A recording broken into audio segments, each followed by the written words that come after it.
오늘부터 즐거운 성경 66권 연구라는 제목으로 그러니까 1강부터 하나하나씩 우리가 좀 살펴보려고 창세기부터 한 권 한 권 살펴보려고 하는데요. 제목을 즐거운 성경 66권 연구 해놓고서도 약간 안 즐거우면 어떡하지? 하는 그런 마음이 있습니다. 그러니까 말씀 그러면 우리는 무조건 즐겁고 기쁘고 힘이 되고 본능적으로 이제 그렇게 여겨야 된다고 생각하는데, 그렇게 여기면서 또 말씀을 가까이 대해야 되는 그런 마음이 있습니다. 그러니까 하나라도 더 알게 되면 좋겠다 하는 그런 마음이 있고요. 그래서 우리 각 권에 대해서, 우리가 성령의 열매에 대해서 오늘 우리 시대의 열매로 살펴본 것처럼 성경의 각 권에 대해서도 우리가 좀 살펴보면 좋겠습니다. 근데 이게 이제 하면서 약간 마음에 그 약간의 그런 부담이 있는 건, 제 아내가 요즘 성경 통독 공부를 하고 있지 않습니까?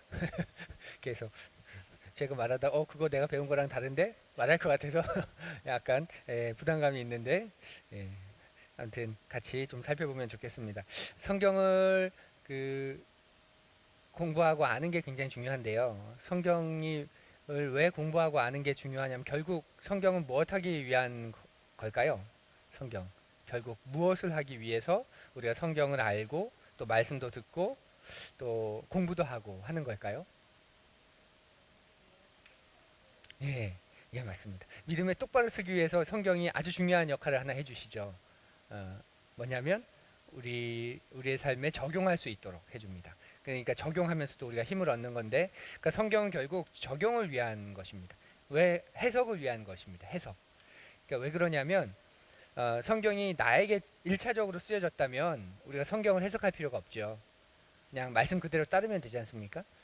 뭐 피째 먹지 마라. 그걸 나에게 직접 1차적으로 주신 말씀이라면 우린 뭐 성경을 해석할 필요가 없습니다. 그냥 지금부터 고기를 피째 안 먹으면 됩니다. 늘 익혀서 먹고 태워서 먹으면 되는데, 이스라엘 백성들은, 그래서 유대인들은 그들이 이 말씀을 1차적으로 받았기 때문에 말 그대로 따라 한 거죠. 피째 먹지 않았고 또 되새김질 하지 않는 짐승들은 또 먹지 않았고, 왜냐하면 그들에게 주신 말씀이기 때문에. 그런데 그 말씀이 영적인 아브라함인 후손인 우리에게는 이제 한 번 더 우리가 해석을 해야 되겠죠. 그러니까 해석이 잘못되면 말씀에 대한 이해가 잘못되고, 그러면 결국 말씀을 따른다고는 하지만 말씀과는 상관없는 삶을 살아갈 때가 살 수가 있습니다. 그래서 말씀을 공부하는 이유는 말씀을 바르게 해석하기 위한 거예요. 성경에 해석이 필요 없다면 그냥 말씀 많이 읽으면 될 겁니다. 그리고 그냥 적용하면 되는데, 문제는 성경에 1차적으로 우리에게 쓰여진 책이 아니다. 그렇기 때문에 우리가 지금 오늘날 이 문화에서 이 말씀을 적용할 때는 또 다른 해석이 들어가야 되는데, 그 해석 바르게 해석하기 위해서 이게 어느 시대 어떤 사람들에게 쓰여진 거고 왜 그런 말씀이 쓰여졌고 당시에는 이게 어떤 의미였을까, 그러면 오늘날엔 어떤 의미일까, 이게 되는 거죠. 구약시대 보면 아브라함에게 아내가 여러 명 있죠. 예. 또 여러 명, 뭐 다윗도 마찬가지고, 말씀을 그대로 우리가 하면 지금도 이렇게 살면 되는 거잖아요. 그죠? 근데 누구도 그렇게 살지 않습니다. 왜냐하면 해석을 했기 때문에 그런 거예요. 우리가 다윗을 정죄하지 않습니다. 뭐 아브라함을 정죄하지 않습니다. 아내를 열어뒀다고. 왜 그러냐면 이 말씀을 해석했기 때문에. 해석을 안 하고 지금의 관점에서 그냥 봐버리면 이 사람들은 정말 성경적이지 않은 사람들이죠. 하나님은 온 땅에 충만하신 분인데 오직 하나만 두셨다. 왜냐? 경건한 백성을 얻기 위함이다. 이런 말씀도 있는데, 그런데 우리가 그렇게 여기지 않는 건 우리가 이 말씀을 해석해서 해석의 입장으로 바라보기 때문에 그렇습니다. 그래서 거기서 이제 약간의 문제가 생기는 거죠. 해석이 다를 때. 우리는 이 말씀 이렇게 해석하는데, 그래서 우리는 이 말씀이 이런 말씀이라고 믿는데, 이쪽에서 보면 조금 다르게 해석을 하는 거예요. 그러니까 약간 다른 건 괜찮은데, 내가 볼 땐 좀 많이 다른 것 같은데, 그래서 해석의 문제가 거기 생겨서 다 말씀을 주장하면서 살아갑니다. 그런데 그 말씀을 이렇게 해석하고 이렇게 해석하고 하는구나, 이제 그렇게 우리가 보게 되는 거죠. 그러면 모든 해석들이 다 맞다고 할 수 있느냐? 그렇지 않죠. 또 반면에 모든 해석이 다 다르다, 다 틀리다고 말할 수 있느냐? 그것도 아닙니다. 그러니까 해석은, 그러니까 성경에 대한 이해와 해석은 기독교의 전통 안에, 말씀 안에서, 그리고 기독교 전통 안에서, 왜냐하면 이제까지 2000년 넘는 기독교 신앙 속에서 이 말씀을 해석해온 전통이 있잖아요. 제자들로부터 해서. 그러니까 우리가 그걸 무시할 수 없는 거죠. 그 말씀을 직접 받은, 예수님의 음성을 직접 들은 그들이 그 말씀은 이런 말씀이야 하고 그 전통을 삼고 그 말씀을 해석해 오던 전통이 있습니다. 그러니까 우리는 그걸 너무 무시해서도 안 되는 거죠. 그러니까 말씀을 어떻게 해석하느냐? 말씀 안에서 해석해야 한다. 말씀을 주셨기 때문에 신약과 구약이라는 말씀 안에서 해석해야 되고, 그런데 또 기독교의 전통 안에서 해석해야 되고, 그 다음에 우리에게 주신 이성 안에서 우리가 또 해석을 해야 되고, 그리고 우리가 경험한 하나님의 말씀 우리가 경험하며 살죠. 이 경험 안에서 우리가 말씀을 해석하는 이 네 가지가 우리가 성경을 해석하는 중요한 재료입니다. 뭐 네 가지가 뭔지 기억하세요? 말씀, 전통, 이성, 경험. 네, 이 네 가지를 가지고 그래서 좀 이성적으로 좀 안 맞는 듯 하더라도 그 경험 속에서 또 많은 이들의 경험 속에서 그 말씀이 경험되어진 것이 사실이라면 우리가 존중해 주는 거잖아요. 그러니까 내가 그걸 경험 못했다고 우리가 그걸 이단시하거나 잘못했다고 하면 안 되는 거죠. 그리고 성경을 해석할 때 또 중요한 틀 하나가 그 사도신경이라고 저는 생각해요. 뭐 여러 가지로 이야기할 수 있는데 사도신경. 그러니까 사도신경 밖으로 뛰쳐나가지 않는다면 우리가 좀 양해해 줄 수 있. 나는 그 전통을 따르지 않지만 나는 그런 해석 방법을 존중하지는 않지만 그래도 그게 그 방법이 그 고백이 하나님을 창조주로 믿고 예수 그리스도를 그분의 독생자 구원주로 믿고 성령 하나님이 우리의 중보자라는 것을 믿고 교회가 하나님의 몸이라는 것을 믿고 그렇게 한다면 그 전통 속에서는 그렇게 해줄 수 있도록 우리가 인정해 주는 게 그래서 동양과 서양 보면 성경의 해석의 전통이 또 많이 다르기도 한 게 거기에서 나타나게 됩니다. 그래서 우리가 성경을 탐구하는 방법 첫 번째 오늘 시간에선 그 결국 성경을 바르게 잘 해석하고 싶어서 우리가 지금부터 이제 성경 여행을 떠나는 것입니다. 이제 그래서 큰 그림 속에서 성경을 바라보는 게 목적입니다. 전체적인 큰 그림 속에서. 그러니까 나무만 바라보면서 해석하는 게 아니라 숲 안에서 이 나무가 어떤 말씀인지, 그래서 그렇게 해석하는 게 우리가 성경을 공부하는 이제 목적입니다. 자, 그러면 우리 시작해 보면 성경이 몇 권인가요? 윤지야 몇 권인지 아니? 66권. 구약 성경은 몇 권? 39권. 신약 성경은 27권. 예, 그래서 66권인데, 자, 구약 성경 다 아세요? 창세기부터 말라기까지? 그러면 야고도 아세요? 야고? 창세기를 창이라고 하고 출애굽기를 출이라고 하는 것처럼 야고. 스바냐는 습, 스가랴는 슥. 예, 이렇게 학계는 학 이렇게 또 나누기도 하죠. 빨리 찾으려고. 그리고 마태복음 저기 신약 성경도 다 아십니까? 신약 성경은 서신도 뒷변에 가면 많이 헷갈려 하시더라고요. 그러니까 오랜 신앙생활을 해도 이게 계속 그 성경은 읽지만 성경 책에 대해서 계속 좀 주의 깊게 안 보다 보니까 이게 좀 헷갈리는 뒤로 가면 순서가 헷갈리는 경우가 많이 있어요. 아 이건 신약에 있어 아는데 이제 갈라디아서 이후로 넘어가면 에베소서, 빌립보서, 골로새서 그 다음부터는 뭐 데살로니가 전서가 먼저인가 디모데 전후서가 먼저인가 유다서가 저기 뒤에 있다 갑자기 또 어떨 땐 앞으로 나오기도 하고 이렇게 좀 헷갈릴 때도 있습니다. 근데 뭐 부끄러운 건 아니라고 생각하고요. 외우면 되고 또 알면 되는 거니까 우리가 그렇게 신약 66권 먼저 우리가 외우는 것이 필요하겠죠. 이런 성경이 있다. 이런 순서다. 왜냐하면 성경에 있는 순서가 약간의 시간순을 그 가미한 것이기 때문에 성경의 순서를 조금 이해하고 있으면 아 이게 어느 시기 대략적으로 어느 시기에 있었다 우리가 알 수 있기 때문에 그러니까 큰 그림을 보는 데 있어서는 그것이 되게 중요하지요. 자, 그러면 오늘 먼저 성경 신약과 구약의 전체적인 시기 큰 그림을 한번 그려보면 좋겠습니다. 창세기부터 요한계시록까지 시기적으로 우리가 좀 구분해 보면 좋겠는데 먼저 시대를 한번 구분해 보면 좋겠습니다. 시대를. 자, 창세기를 열면 제일 처음 나오는 시기가 어떤 시기일까요? 네, 창조된 시기죠. 창조 시기. 마땅히 부를 말이 없는데 창조, 하나님의 창조 사건이 나옵니다. 그로부터 역사가 시작되니까 첫 번째는 우리가 창조라고 보면 됩니다. 윤지랑 윤성이도 거기 적어보세요. 칸에다가 큰 시기 안에다가 첫 번째는 창조. 그다음 창조가 된 다음에 첫 번째로 우리가 흔히 말하는 시기는 어떤 시기일까요? 바로 이스라엘 왕정이 시작된 건 아니죠. 이때는 나라가 세워지기도 전이고 그러니까 부족 국가, 부족 중심이니까 족장 시대라고 부릅니다. 아브라함도 족장이었고 이런 구약에 나오는 인물들이 다 그 어떤 족속의 그 부족의 족장이라고 보면 됩니다. 그러니까 부족 그러면 우리가 자꾸 약간 이상한 개념을 하는데 부족은 그냥 국가, 국민, 뭐 시민 이런 것처럼 굉장히 정상적인 단어예요. 그래서 자꾸 부족 그러면 아프리카 원시림에 있는 어떤 밀림에 있는 그런 어떤 그런 걸 저기가 생각하기 쉬운데 가족 중심으로 모여진 커뮤니티라는 거예요. 그래서 그런 부족이 가족이 점점 늘어나고 점점 친족 관계가 점점 형성되면서 점점 커지면서 적게는 한 100명 정도 또 많게는 뭐 300명, 400명 이렇게 부족을 이루게 되는 거죠.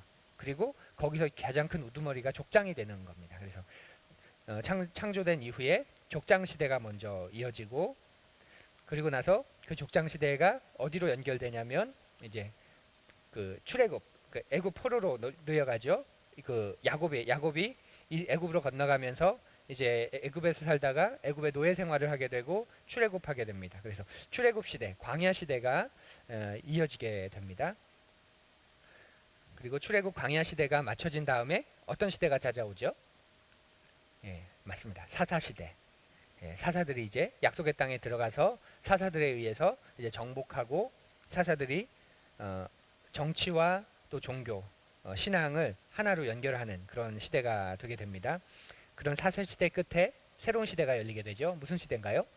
예, 왕국 시대 혹은 왕정 시대 뭐 그런데 왕국 시대가 열립니다.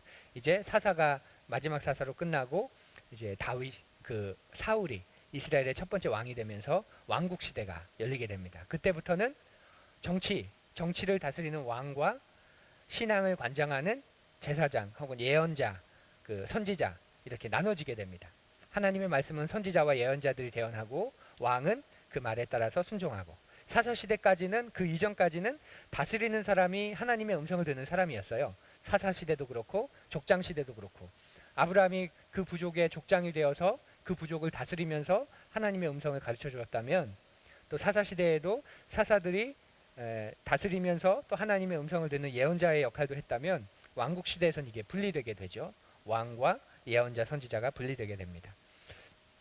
근데 이 왕국시대도 우리가 두 시대로 나누지요. 통일 왕국시대 그리고 분열된 후에 나오는 그 분열 왕국시대 이렇게 나누기도 합니다. 그리고 왕국시대 끝에는 어떻게 될까요? 북이스라엘이 망하고 남유다가 망하면서 포로 시대가 이제 시작되게 됩니다. 포로 시대가 바벨론의 포로였고 나중에는 페르시아의 포로가 되죠. 포로 시대가 이제 이어지게 되고 포로 시대의 말라기를 끝으로 신약 성경 예수 그리스도가 오기 전까지 성경에는 기록되지 않은 한 400년의 시간이 있죠. 일반 역사책과 비교해 보면 400년에 그래서 그때를 우리가 침묵기라고 말하는데 포로 왕국 시대 이후에 그 다음 이어지는 시기가 바로 예수 그리스도의 시기입니다. 우리 주님께서 이 땅에 오셔서 공생애를 하시고 구원 사역을 완성하시는 예수 그리스도의 시기가 복음서를 통해서 우리가 보게 되죠. 그 다음에 예수 그리스도의 부활 승천 이후에 어떤 시대가 도래할까요? 사도행전을 우리가 말하죠. 초대교회 시대. 초대교회 시대가 이제 이어지게 되고 그리고 마지막으로 이제 앞으로 장차 일어날 일에 대해서 요한계시록 우리에게 가르쳐 줍니다. 그러니까 종말, 미래에 대해서 이렇게 가르쳐 줍니다. 우리가 크게 보면 이렇게 쉽게 분리할 수 있는 시대가 총 12개, 9개 시대입니다. 창조하시는 창조 시대, 그리고 족장 시대, 출애굽 광야 시대, 그리고 사사 시대, 왕국 시대, 포로 시대, 그리고 예수 그리스도 시대, 그리고 초대교회 시대, 그리고 마지막에 요한계시록에서 장차 종말의 때가 어떠할지 미래의 모습을 가르쳐주는 이런 미래 시대가 나옵니다. 자, 그러면 이 시기를 구분으로 우리가 성경을 한번 좀 분류해 볼까요? 창조 시대는 어디에 나올까요? 창세기에만 나오죠. 태초에 세상이 어떻게 창조되었다. 요한복음 1장하고 창조 시대 창세기에 나오고 족장 시대는 어디에 많이 나오죠? 창세기에 이것도 많이 나옵니다. 모든 그 신앙의 선배들 히브리서 11장에 나오는 그런 많은 신앙의 위인들 아담 이후에 많은 사람들의 모습이 창세기에 나오고 자 출애굽 광야 시대는 어디 나올까요? 출애굽기, 레위기, 민수기, 신명기, 여호수아까지 사사 시대 전까지 여호수아까지 출애굽 광야 시대라고 우리가 본다면 그리고 사사 시대는 당연히 사사기, 룻기, 사무엘상, 사무엘하 이게 사사 시대와 관련된 성경 본문입니다. 그리고 왕국 시대에는 열왕기 상하, 역대 상하, 왕들의 이야기 가득한 이 열왕기 상하. 물론 사무엘 상하도 다윗의 이야기가 들어있기 때문에 우리가 볼 수 있겠죠. 그리고 포로 시대는 예언서들이라고 보시면 됩니다. 구약의 예언서들이 이제 포로로 끌려가기 직전에, 그리고 포로로 끌려간 이후에 이제 일어날 일들에 대해서 이야기하고 있습니다. 자, 예수 그리스도에 대한 이야기는 어디에 나올까요? 예, 이건 복음서에 나오죠. 복음서에. 예, 복음서. 그리고 초대교회의 모습은 사도행전부터 시작되는 서신서들에게 쭉, 그러니까 서신서가 당시 초대교회에 대한 편지들이기 때문에 사도행전과 서신서들을 쭉 보면 초대교회의 모습이 어떠한지 우리가 볼 수 있습니다. 그리고 마지막으로 미래, 장차 이루어질 종말의 때에 대한 이야기는 요한계시록에 나옵니다. 자, 우리가 시기를 구분해서 그 시기에 맞는 성경을 이 정도로 우리가 좀 분류해 볼 수 있고, 이렇게 시기를 알면, 그리고 그 시기에 어떤 성경들이 무대라는 것을 알면 조금은 성경을 이해하는데 쉬워지게 됩니다. 그러니까 그 시기 안에서 쓰여진 거잖아요. 그죠?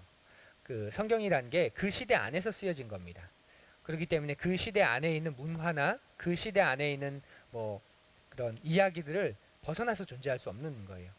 그러니까 그 시대 속에서 가장 많이 읽혀지던 이야기나 가장 많이 전해지던 이야기나 가장 사람들이 숭배하던 신이나 그런 신들을, 그런 것들을 가지고 당연히 성경이 쓰여지겠죠. 예. 그러다 보니까 시대를 알면 어느 정도는 이게 광야 시대구나. 그러니까 광야 시대에 하나님이 이스라엘 백성을 책망하시는 것하고 그 왕정 시대에 하나님이 이스라엘을 책망하는 것과는 좀 다를 수 있겠죠. 같은 말씀이라도 우리가 다르게 볼 수 있습니다. 광야 시대는 아무것도 없는 상황에서 이들이 이렇게 할 수밖에 없는 상황이라면, 왕정 시대는 이제 정착하고 나라를 이루고 이제는 하나님이 복을 주시는 그 정착 시대인데, 그 속에서 하나님이 그런 말씀을 하신 것과는 시대 속에서 우리가 좀 다르다라는 것을 좀 구분해 볼 수가 있게 됩니다. 그래서 큰 그림으로 이렇게 그려보았는데요. 이걸 좀 기억하시면 좋겠고요. 성경 속에서 시기와 관련해서 가장 논쟁이 되는, 이렇게 보면 대략 다 집어넣을 수 있는데 이건 언제 이야기지 하고 학자들도 그렇고 많은 그리스도인들이 가장 헷갈려하는 게 있습니다. 책 한 권이. 어떤 책인지 아세요? 욥기입니다. 욥기. 욥기는 어디로 들어가야 되지? 하고 굉장히 욥기에 대한 그 시기에 대한 이야기는, 욥이라는 사람이 살았던 시대에 대한 얘기는 굉장히 다양한 의견들이 있습니다. 그런데 그가 몇 년도에 살았는 걸 모른다고 이게 하나님의 말씀이 아니다, 우린 그렇게 말할 수 없죠. 그가 몇 년도에 살았건 하나님이 욥이라는 사람을 통해, 욥기의 이야기를 통해 우리에게 주시고자 하시는 말씀은 분명히 존재하는 것이기 때문에 우리가 어떤 성경은 시기가 언제이지 하고 정확하게 잘 모를 수 있는 상황에서도 우리는 충분히 그것을 하나님 말씀으로 여기고 받아들일 수 있다라는 것을 좀 생각해 보시면 좋겠습니다. 네. 우리가 다 아는 건데요. 이렇게 정리를 한번 해보는 것만으로도 좀 있어 보이지 않나요? 예. 그냥 뭐 성경 공부, 초신자 성경 공부할 때 딱 그림 그려주면서 또 이렇게 해보면 이렇게 그러니까 아는 걸 한번 정리해보는 것도, 그런 의미에서 새로운 걸 배우는 것도 좋지만 아는 걸 정리해보는 것도 굉장히 중요한 그런 부분이 됩니다.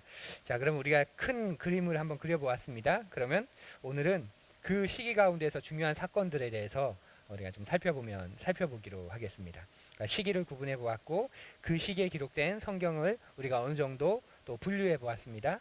이제는 그러면 그 시기에 일어났었던 중요한 일들을 좀 보면서 성경 전체가 이런 이야기구나 하는 것을 좀 2페이지부터 우리 그 교환을 보면서 같이 보려고 합니다.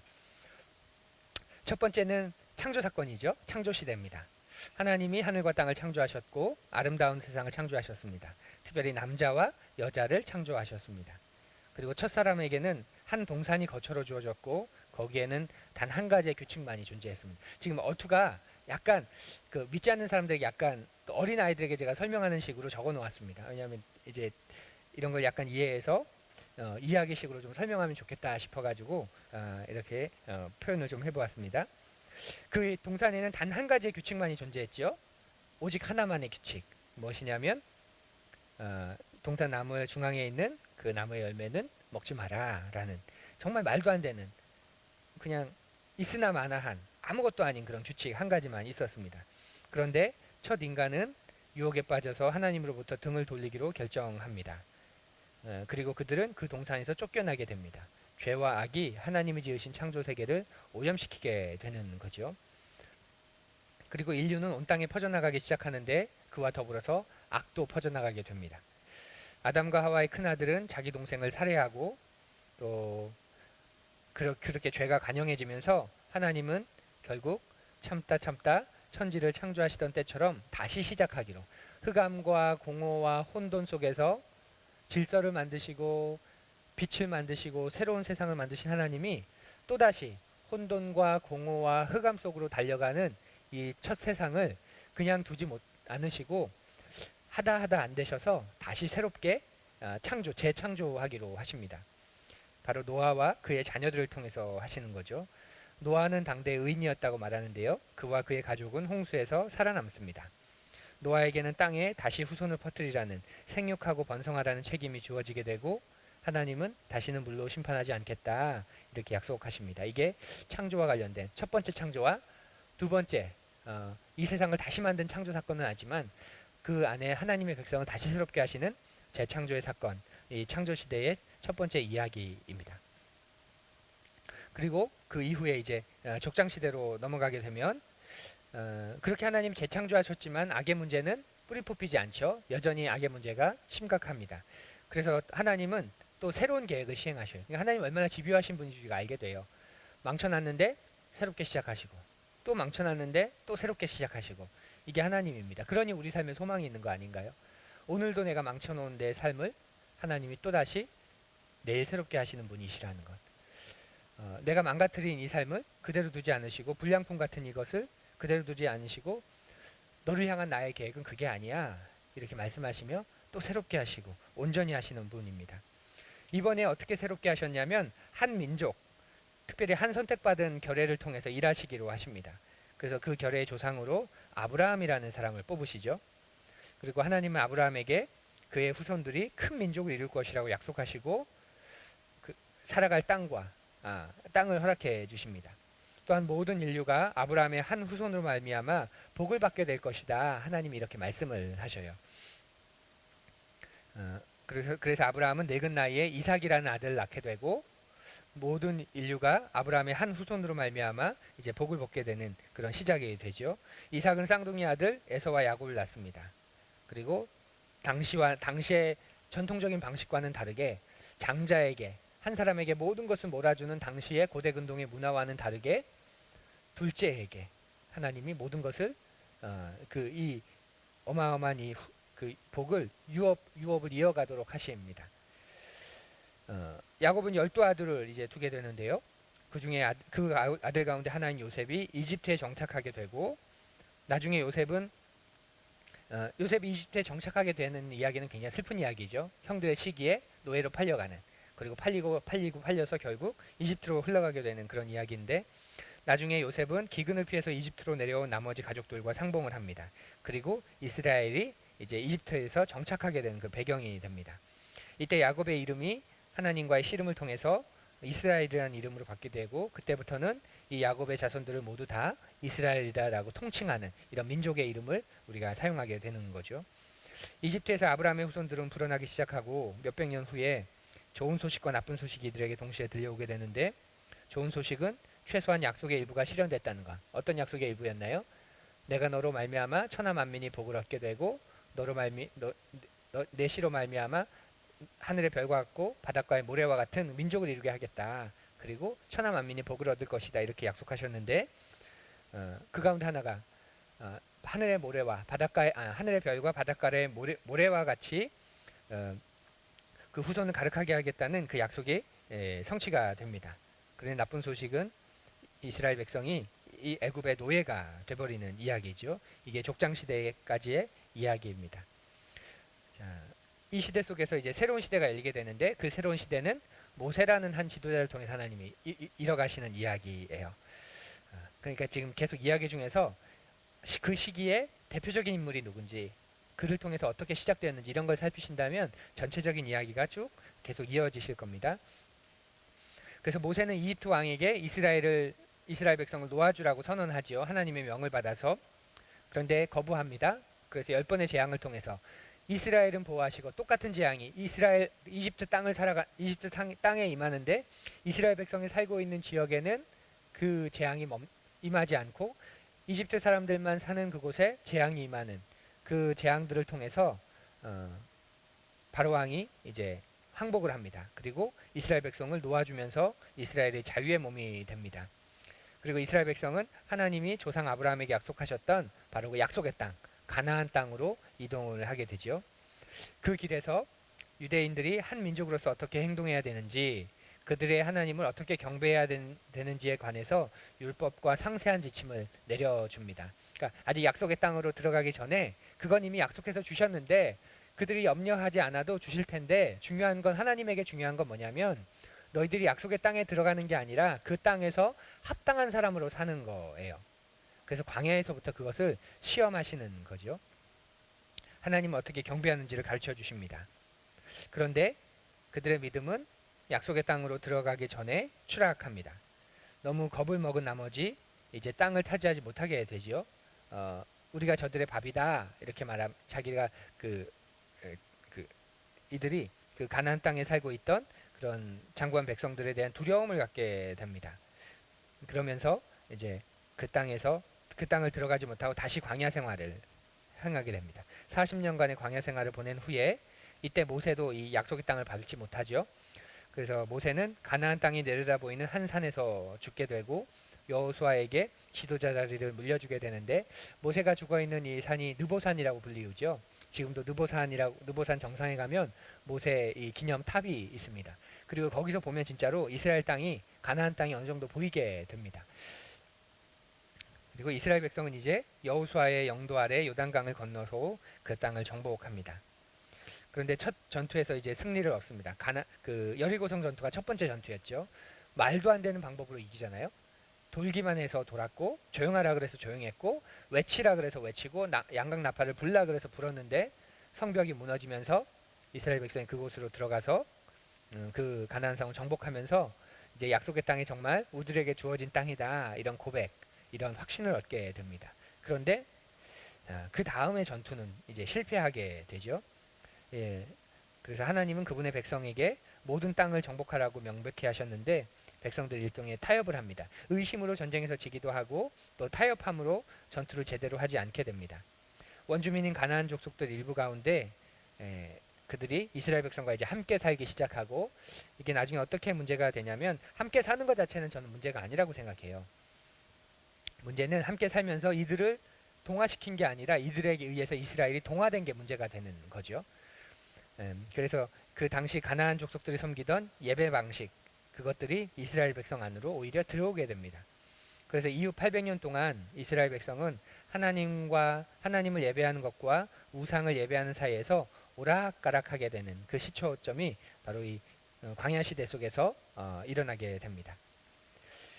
그리고 이제 가나안 땅을 들어가면서 사사 시대가 이제 도래하게 되고, 사사들에 의해서 이 가나안 땅 정복이 일어나게 되는 거죠. 전쟁에서 이기기 위해선 군사 전문가가 필요한데 바로 사사들이 이런 용맹한 사람들이었습니다.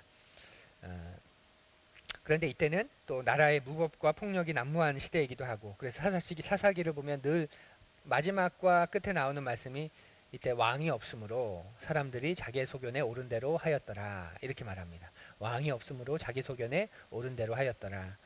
하나님이 왕이신데 그 왕을 이들이 이제 잊은 거죠. 그래서 땅은 정복해 나갔지만 또 때때로 좋은 사사들이 일어나서 그 사사들로 인해서 이스라엘의 변화가 일어나긴 했지만, 그러나 또다시 그렇게 이스라엘이 망가지게 됩니다. 그 사람들은 저마다 자기 뜻에 맞는 대로 하게 됩니다. 드보라, 기드온, 삼손과 같은 사사들이 잠깐 빛을 주었을 뿐 사사시대는 그래서 굉장히 어둡습니다. 그리고 이제 사사시대의 끝에 사울이라는 인물이 등장하게 되죠. 이스라엘 백성들이 왕을 구했고 사울이 이스라엘의 초대 왕이 됩니다. 그런데 이 첫 단추가 잘못 끼워집니다. 사울은 고집이 세고 어리석은 리더였습니다.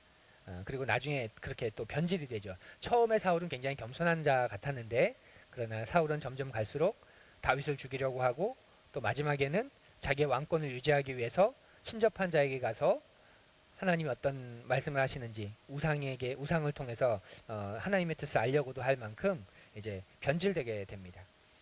그리고 그의 뒤를 이어서 이스라엘의 가장 훌륭한 왕인 다윗이 이제 왕이 되는데, 이 다윗과 그 솔로몬의 영도 아래에서 이스라엘은 막강한 힘과 세력을 얻게 됩니다. 다윗은 이스라엘 적들을 크게 물리쳐서 이 왕국의 기틀을 마련했고, 솔로몬은 그 아버지의 그 안정됨 속에서 왕위를 이어받아서 어마어마한 성전을 짓게 되죠. 그런데 솔로몬 때에 우상의 성전도 솔로몬이 짓기 시작합니다. 그러니까 솔로몬은 그래서 애증의 이름입니다. 애증의 이름. 여호와의 성전을 만든 그런 영광스러운 모습이 있는가 하면, 그 외의 모든 것들은 보면, 그 이후의 모든 것들은 보면 이스라엘 민족 안에 우상의 신전들을 수없이 만들고, 우상을 섬기는 여인들과 정치적인 결혼을 많이 하고, 그리고 마지막에는 그 믿음도 떠났을 것 같은 그런 왕이 됩니다. 그래서 우리가 솔로몬을 너무 높이 띄우지 말자는 것. 그래서 우리 아들이 솔로몬 같은 지혜를 얻기 원하는 것. 그래서 지혜로운 사람은 솔로몬 말고도 굉장히 많습니다. 그래서 너무 솔로몬의 지혜만 우리가 원치 않으면 좋겠다, 그런 생각도 있습니다. 그래서 솔로몬의 사후에 이제 나라가 분열되게 되죠. 왜 분열될까요? 솔로몬이 너무, 지금 방금 제가 말씀드린 거 이해하시면 됩니다. 솔로몬이 자기가 통치할 때 성전을 지었죠. 자기의 왕궁을 지었죠. 이 우상 신전들을 지었죠. 이걸 누가 지었을까요? 이스라엘 백성들이 지었겠죠. 우리나라도 그렇고, 뭐 고려 시대나 조선 시대도 그렇고, 궁을 지을 때, 건물을 지을 때 일꾼을 착출합니다. 백성들이 와서 강제 노역을 해야 되는 거예요. 그냥 그렇게 할 수밖에 없는 거죠. 그래서 이렇게 살다 보면 뭐 건물을 짓는다 하면 관리들을 이렇게 파견해서 각 가정별로 20세 이상의 남자들을 3개월씩 너 3개월 왔다가 하고 돌아가고, 이렇게 3개월씩 이렇게 하는 게 일반적입니다. 우리나라도 마찬가지고. 그걸 안 하려면 돈 있는 사람들이 이제 돈을 내는 거죠. 그 대신 두당 얼마 되는 돈을 내고 면제를 받거나, 없으면 노역을 해야 되는데, 솔로몬이 얼마나 많이 지었냐면 그것도 어마어마하게 지었습니다. 성전, 왕궁, 우상의 신전들. 이거 백성들이 다 지은 거예요. 그러니까 솔로몬이 죽고 난 다음에 이스라엘의 대표들이 일어나서 솔로몬의 아들인 르호보암에게 찾아가서 이야기를 하는 거죠. 당신의 아버지가, 당신의 선친께서 우리를 이렇게 다스리셨고 우리가 이 속에서 너무 힘들었다, 고통스러웠다. 당신은 아버지와 같이, 선친과 같이 이렇게 우리를 다스리지 말아달라. 그러면 우리가 당신을 온 힘을 다해 섬기겠다, 이렇게 말하고 돌아가죠. 부탁을 하러 온 거예요. 근데 이제 르호보암이 그 말을 듣고 자기의 어린 보좌관들과 회의를 할 때, 여기서 물러나면 안 된다, 초장에 잡아야 된다, 이제 이렇게 조언을 해주고, 그걸 좋게 여겨서 감공으로 나갑니다. 그래서 왜 이스라엘 왕이 왜 저기서만 나오냐, 우리는 뭐 하나님 말씀하시는 우리는 지파들이 아니냐, 이렇게 이제 반감을 갖게 되면서 분열되는 시초가 거기에서 나오게 됩니다. 발단은 솔로몬이 던진 거고, 그 결정적인 계기는 그 아들이 이제 마련한 거죠. 그래서 분열 왕국 시대가 되게 됩니다. 솔로몬 나라가 쪼개지고, 약속의 땅은 이제 북쪽은 이스라엘, 북이스라엘이라고 우리가 부르고, 남쪽은 그 다윗의 후손들, 그러니까 유다 지파들이 중심을 잡았기 때문에 유다 왕국, 이렇게 해서 북이스라엘, 남유다 이렇게 부르게 됩니다. 그리고 이후 300년은 길고 지루한 몰락기가 이어지게 되죠. 그리고 이 두 나라는 강대국들에게 줄곧 침략을 당합니다. 나라 안은 거짓 신들을 쫓는 악한 왕들이 계속되는 출현으로 피폐해지고, 이게 열왕기상하, 역대상하를 보면 우상에 심취한 왕들이 어마어마하게 많이 나오잖아요. 특별히 북이스라엘 가운데 가득합니다. 남유다도 마찬가지고. 그래서 영적으로 얼마나 혼란스러운 시대가 되었는지를 이 분열왕국 시대가 우리에게 보여줍니다. 그리고 하나님은 이들을 돌이키기 위해서 여러 명의 선지자들, 예언자들을 보내시지만, 간혹 한 번씩 회개하고 돌이키는 좋은 왕이 나오긴 하지만, 그러나 계속해서 악한 왕들이 일어나면서 점점 이스라엘이 악해지게 됩니다. 그래서 하나님이 예언자들을 통해서 하신 말씀, 너희 이 가나안에 살고 있던 사람들을 토해낸 것처럼 너희들도 이 가나안이 토해낼 것이다. 그 예언이 성취되게 되죠. 그래서 북이스라엘이 먼저 주전 721년경에 아시리아에 의해서 망하게 되고 포로로 끌려가게 됩니다. 그리고 더 이상 북이스라엘을 찾기가 어려워지고 100여 년 정도가 지난 후에 남한국 유다도 바벨론에 의해서 함락이 되게 되고 바벨론 전 지역으로 포로로 끌려가게 됩니다. 그리고 그 바벨론도 페르시아 제국에 의해서 망하게 되고, 이제 페르시아가 모든 당시의 고대 근동 사회를 지배하는 그런 나라들이 되게 됩니다. 근데 하나님의 이야기는 여기서 끝나지 않고 예언자들을 통해서 우리가 포로로 끌려가서 사라지더라도 70년 만에 돌아오게 하실 것이다. 그리고 다시 하나님의 택함을 받은 사람을 통해 우리가 회복될 것이다. 하나님의 나라가 될 것이다. 하나님의 제사장이 될 것이다. 이런 예언들이 예언서에서 계속 반복됩니다. 그리고 그 예언이 성취되는 게 이제 포로기, 귀환기이죠. 포로기를 거치고 난 후에 70년이 됐을 때 돌아오게 됩니다. 페르시아의 고레스 칙령에 의해서. 그리고 이들이 이스라엘로 돌아와서 예루살렘으로 돌아와서 예루살렘 성전을 재건하게 됩니다. 그런데 성전을 재건하고 나면 옛날 같은 시대가 돌아올 거라고 생각했는데 성전을 지었지만 여전히 페르시아의 포로로 살아갑니다. 강대국들의 포로로 어려운 시간을 겪게 됩니다. 그러면서 하나님은 더 이상 예언자들을 보내지 않으시고 이스라엘은 이제 나중에는 그리스인들에 의해서 또 나중에는 로마에 의해서 이제 자비를 구하는 그런 처량한 신세가 됩니다. 그럴수록 점점 이스라엘은 구약에 예언한 이사야에서 예언한 그 예언자, 그 메시아가 오기를 도래하면서 기다리면서 성경의 긴 침묵기가 이제 이어지게 됩니다. 그리고 우리가 잘 아는 신약 시대가 시작되면서 예수 그리스도를 통해서 바로 그 시대가 이제 찾아오게 되는 거죠. 마리아라는 한 여인을 하나님이 택하셔서 성령으로 잉태케 하시고 하나님 그분의 아들이신 또 독생자 하나님이신 예수 그리스도를 보내십니다. 이 예수님은 어린 시절은 기록되어지 않지만 우리 복음서에 나오는 모습들을 보면 예수님은 굉장히 가난한 가정에서 태어나셨다는 것, 그리고 북부 이스라엘의 한 촌락에서 눈에 띄지 않게 자랐다는 것, 이걸 볼 수 있어요. 그러니까 아버지의 고향이 이 북부인 거죠. 이스라엘의 지도로 보면 어머니의 고향은 이 남부인 거고 유다 지역이고 아버지의 고향은 이 그 위쪽이고, 그래서 예수님이 이제 마리아가 잉태하여서 출산하기 전에 이 남유다 지역으로 내려와 있죠. 거기에 가족들이 살고 친지들이 살고 있었기 때문에.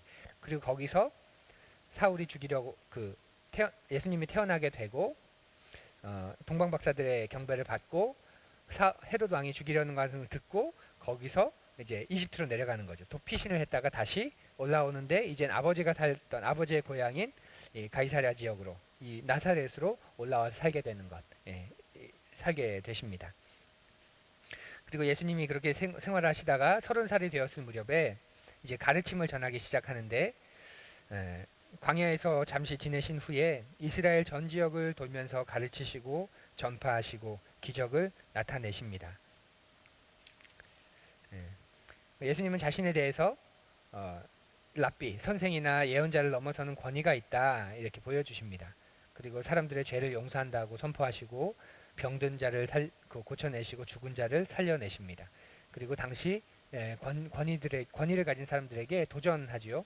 그러면서 소수의 무리지만 예수님을 따르는 사람들이 생겨납니다. 그리고 공생의 3년 마지막에 그 제자들과 함께 예루살렘으로 돌아옵니다.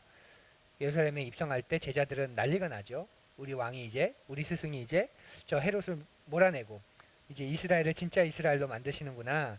이제 그 승리에 취해서 그 종려주의를 기점으로 이들이 승리에 도취되어 있습니다.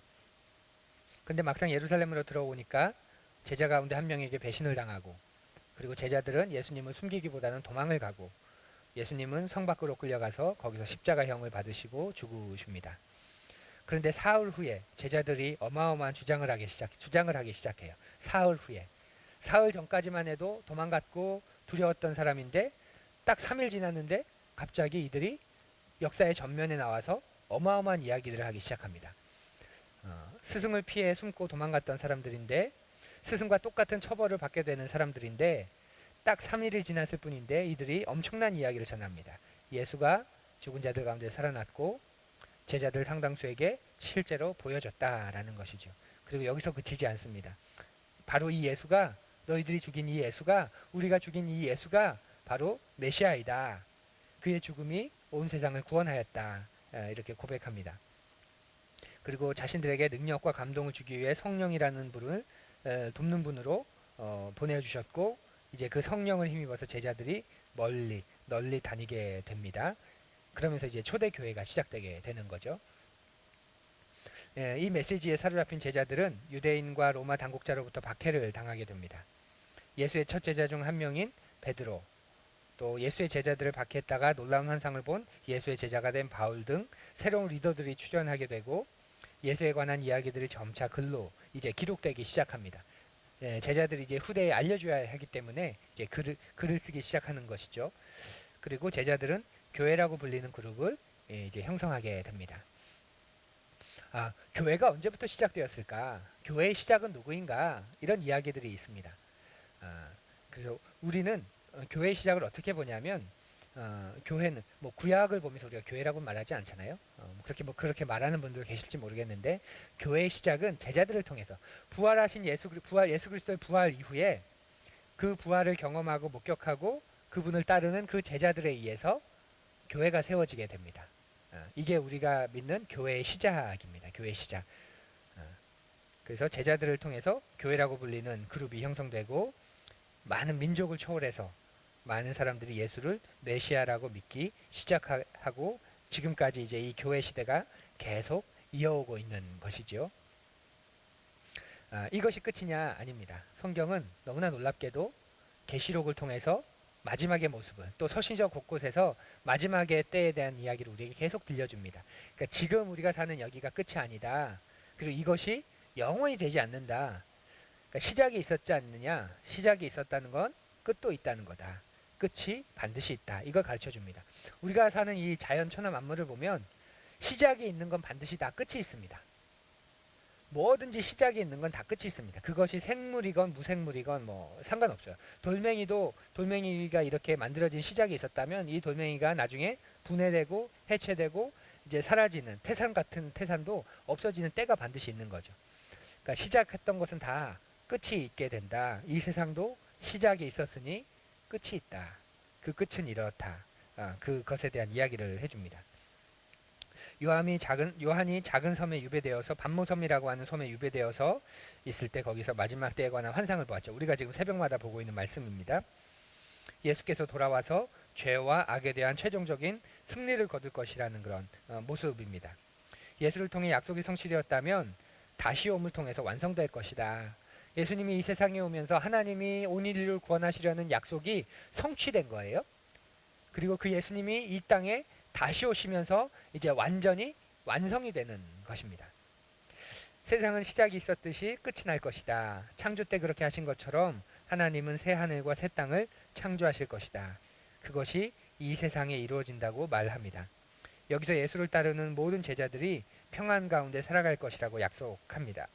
이것이 성경의 전체적인 줄거리입니다. 창조부터 미래까지, 창세기부터 요한계시록까지 성경의 쭉 흐름 속에서 이어진 이야기들이 우리에게 가르쳐주는 모습이 바로 이것입니다. 이 큰 그림 속에서 우리가 이제 한 권 한 권을 좀 보면 좋겠어요. 큰 그림에서 성경을 놓치면 이상하게 우리가 해석할 수밖에 없습니다. 그러니까 이 전체 이야기 속에서 우린 이미 결말을 알고 그래서 성경을 보는 거예요. 이 전체 이야기에서 이런 것이었구나. 그런 해석이 계속 들어가는 거죠.